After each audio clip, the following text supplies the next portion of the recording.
जिस प्रकार किसी स्त्री की शोभा आभूषणों से बढ़ जाती है, उसी प्रकार काव्य की शोभा अलंकारों से बढ़ती है। अतः काव्य की शोभा बढ़ाने वाले तत्वों को अलंकार कहते हैं। क्या आप सबको पता है मेरे कितने प्रकार हैं? चलो आज मैं आपको मेरे प्रकारों से मिलवाता हूँ। हेलो फ्रेंड्स, मैं हूँ अनुप्रास अलंकार। क्या आप मेरे बारे में कुछ जानते हैं? चलो आज मैं आपको मेरे बारे में कुछ बताती हूँ।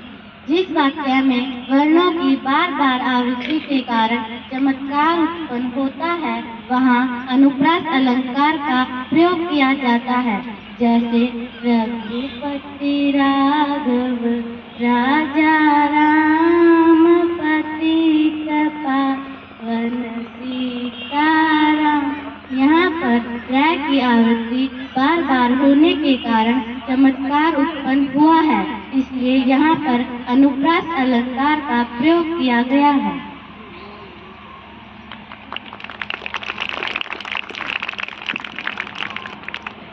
हेलो फ्रेंड्स, मैं हूँ यमक अलंकार। क्या आप मुझे जानते हैं? जब किसी वाक्य में एक ही शब्द दो बार आए लेकिन उसके अर्थ अलग अलग हो, उसे यमक अलंकार कहते हैं। जैसे सजना है मुझे सजना के लिए, इसमें एक सजना है श्रृंगार करना और दूसरा सजना है प्रियतम के लिए। हेलो फ्रेंड्स, क्या आप मेरे बारे में कुछ जानते हैं? चलिए मैं आपको मेरे बारे में कुछ बताती हूँ। जब कोई शब्द किसी वाक्य में एक ही बार प्रयुक्त हो लेकिन प्रसंग के अनुसार उसका अर्थ अलग हो, वह श्लेष अलंकार होता है। जैसे भिखारन को देखा पट देत बार बार, यहाँ पर पट का अर्थ है कपड़ा और किवाड़। हेलो फ्रेंड्स, मैं हूँ रूपक अलंकार। क्या आप मुझे जानते हो?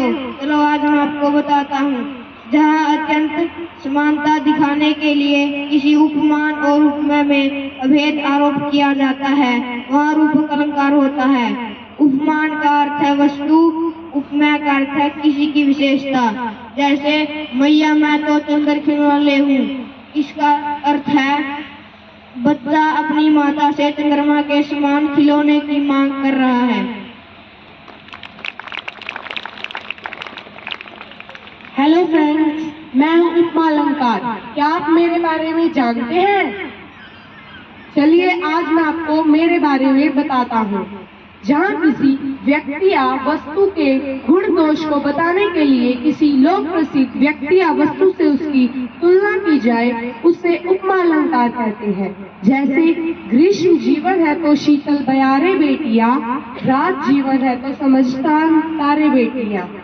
अर्थात अगर गर्मी जीवन है तो ठंडी सी हवाएं बेटियां, अगर रात जीवन है तो चांद तारे बेटियां।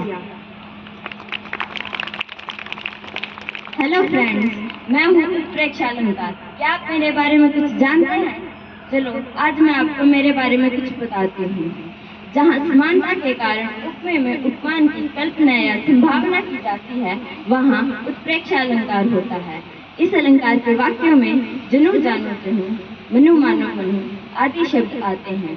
जैसे लंबा होता ताड़ का वृक्ष, जाता मानो नभ छूना चाहता है वो तुरंत ही। इसमें बताया गया है कि ताड़ का वृक्ष इतना लंबा हो गया है कि ऐसा प्रतीत होता है वो अभी के अभी आकाश को छूना चाहता है।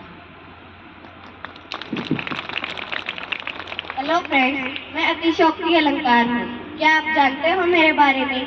आज मैं आपको मेरे बारे में कुछ बताना चाहती हूँ।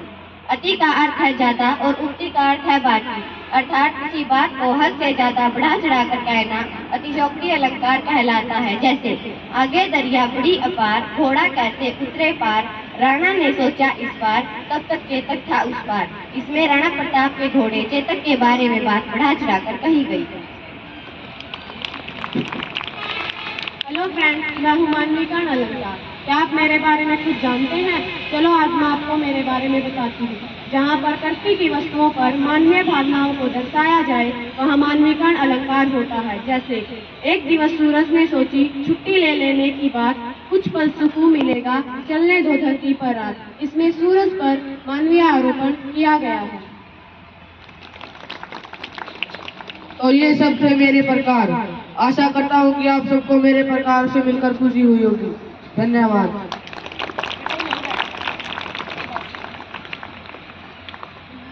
थैंक यू बच्चों, बहुत ही अच्छी तरह से आपने परफॉर्म की। Good morning students, how are you all? As the weather is also very soothing, है ना? तो you should be mother tongue Hindi, और हिंदी से रिलेटेड अगर कोई एक्टिविटी होती है तो आपका अटैचमेंट से वैसे भी 50% ज़्यादा ही हो जाना चाहिए रिगार्डिंग ऑल सब्जेक्ट्स। और